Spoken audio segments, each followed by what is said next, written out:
Friendslop. This term haunts me. Not because the games are genuinely entertaining and shouldn't be slandered with the title of slop, but because I don't have friends to play it with. These games are purpose-built, chemically treated, and engineered for the sole purpose of milking your friends dry of each and every zinger they have left in them.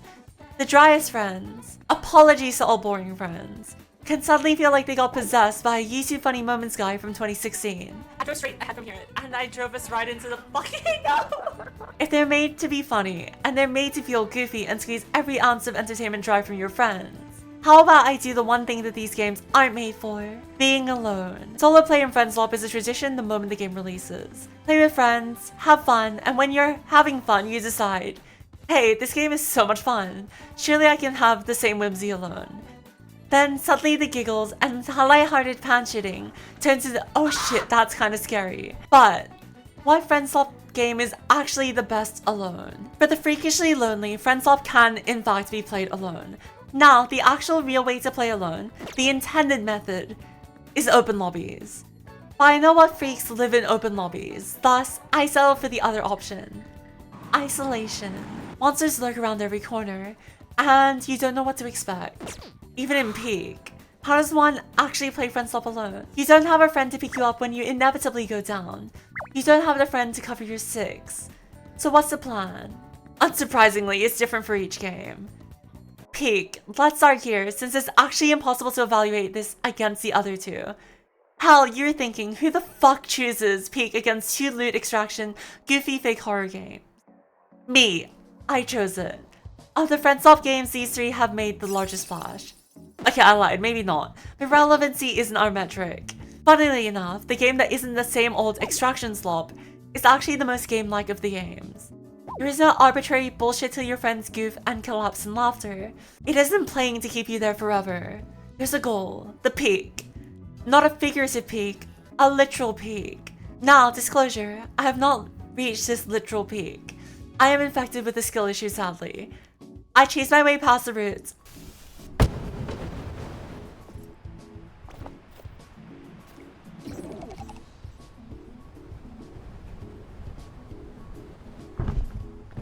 I mean, I guess, and I still haven't gotten to the lava place yet. As a game, Peak is centered around its climbing mechanics, and augments the climbing, both positive and negative. Most positive augments are physical gadgets and food. The negatives are stage debuffs and direct damage to your stamina, leaving you feeling like you're playing Genshin Impact for the first time. Sorry, Breath of the Wild. Sorry, whatever game had the first literal stamina climbing mechanic. There's two key factors to what makes a good Friendslop game. The goofs and the gameplay. Short into GG, the aspects of a good game. Let's address the first G, the goof. Did I feel goofy? Rarely, surprisingly. It was quite the soothing journey. I thought it'd feel funnier to play alone. But besides sending myself into the stratosphere, the game felt unrelentingly fair. Ironically, as I played it, it felt just like a real game. I fall, that's my fault. Bad stamina management. Or, oop, I didn't realize that was an arena trap. Now I learned. Does that take away from it? Well, I'm alone. The goof can only be addressed in half measures without friends. It isn't Friendslop without friends. Thus, the goof alone, I'd address the goof factor as a solid 4 out of 10. Then, gameplay. I've never been good at evaluating gameplay. You'll see me playing League of Legends and Valorant. The gameplay loop doesn't matter to me. If my fingies are moving, I'm happy. But the climbing and the jumping and everything feels right. Now, I did find that I could only complete a level once I climbed into the foliage of some nice, piney thistles. And whilst I'm not usually a stickler for realism, I am standing on leaves and I do not think the scout weighs a marshmallow. Now, the loot extractors. These follow the slop formula. Wait, put the pitchforks down. I'm just saying the formula. They aren't necessarily slop themselves. Repo, I'm leaving Lethal Company for last. Repo is refreshing. Whilst it is horror-esque, I never felt particularly scared. Outside of a few, oh my god, that scared me. I didn't see a monster and shit my pants. They're made to be goofy and wacky. What makes Repo Repo is the item value durability and weight, with mechanics surrounding the game linking back to those two. The most common moment when you're playing with friends is staring your friend down as they present you what could have been a $1,200 uranium glass plate, which does not only not exist anymore, it's a fizzling mist of radiation damage. then lugging the heaviest bloody thing through rooms, just to extract a crumb of value. Just for you to, so the GG. Goof. The game is goofy as fuck. Goofy to the point of feeling bullshit. I've been chased by the giant armored behemoth with a hook that drags me to hell, into a minefield of balloons planted by a child, raised on Fortnite and expensive birthday presents. Next moment, I'm jumped by no face without the Ghibli peace and calm. Is it annoying? Yeah, damningly so. But is it funny? In a self-loathing, pain-inducing way. Yes, 100%.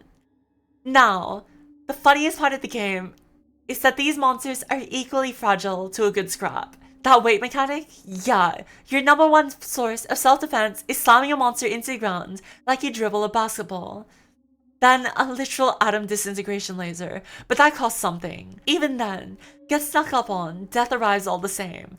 It's paranoia simulator, but you can fight back and hide. Though the gameplay loop is the same as anything else loot extractory.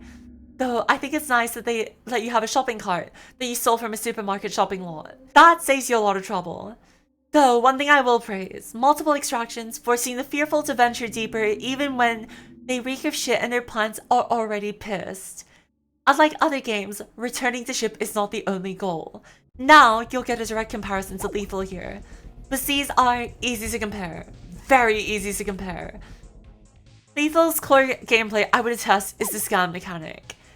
You're crushed to see things that are often a tad hard to see in the dark. And I'd say more importantly, monster information. Lethal Company trains you to avoid, to evade, and to play to a monster's weaknesses. Make trades with the hoarder bugs, stare down coil hegs, glance at brackens but don't stare, that's rude. That's Lethal's loop. Learn the enemies, avoid the enemy, escape with money. That contrasts a repo where the objective can transform from hiding to hunting. So, the goof, it doesn't necessarily take itself too seriously. Even when Lethal Company's monsters hunt you down for sport, their naturally goofy looks because of the stylistic choices make them at least funny to some degree. But it's the everything that makes it at least a little funny. Turrets, landmines, the easiest jump. Clicky thing 1. Horn. Oh look, only nuts and bolts. Oop, Attack on Titan. There's no shame in dying because these monsters have hardly any counterplay alone. The goof is for you and your friends to form a tight unit that slinks through the facility like a well-oiled SWAT team. Also, that's around the time when the game no longer feels as funny.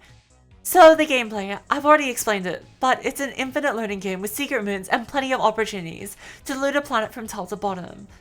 Whilst you technically can fight back at some point, it's not easy to make happen. The items are goofy too.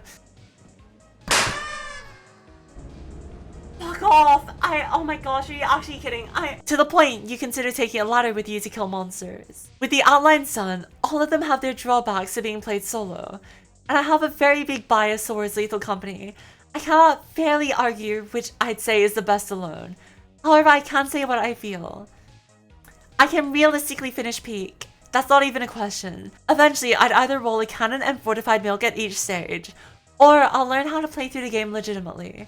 Solo Lethal and Reaper requires a stomach I may not have. Lethal I can blitz through the first few quarters, if I'm playing cautiously. There's a mercy mechanic on spawns. Reaper, I could very well lose a run without consent. Does that make any of them the best? No. My personal vote for the best here, specifically alone, and my pick is the objectively correct answer, is Peak. It has to be my pick. If I had to pick any game to play alone, put on some music, go for a hike alone without telling anyone my location. I personally didn't find Reaper alone the best, but that's not a game issue, that's a skill issue. The, in quotation marks, combat of the game requires some level of knowledge of target weight and what strength augments actually do. However, I think there's something I haven't fully accounted for. Whilst the fun of the games is the gameplay and the goof, somewhat hamstringed because of the lack of friends, there's something that's always fun. Gambling. Download Lethal Company, don't play the game yet. Get Lethal Casino and understand why old people live at the pokies. One day of loot, and you may be set for every single quota as you come out with a bolt worth 1,000 credits. That's 3 company cruisers. So if anyone asks you which Friendslop game is the best, the answer is the casino. I'll see you all at Crown.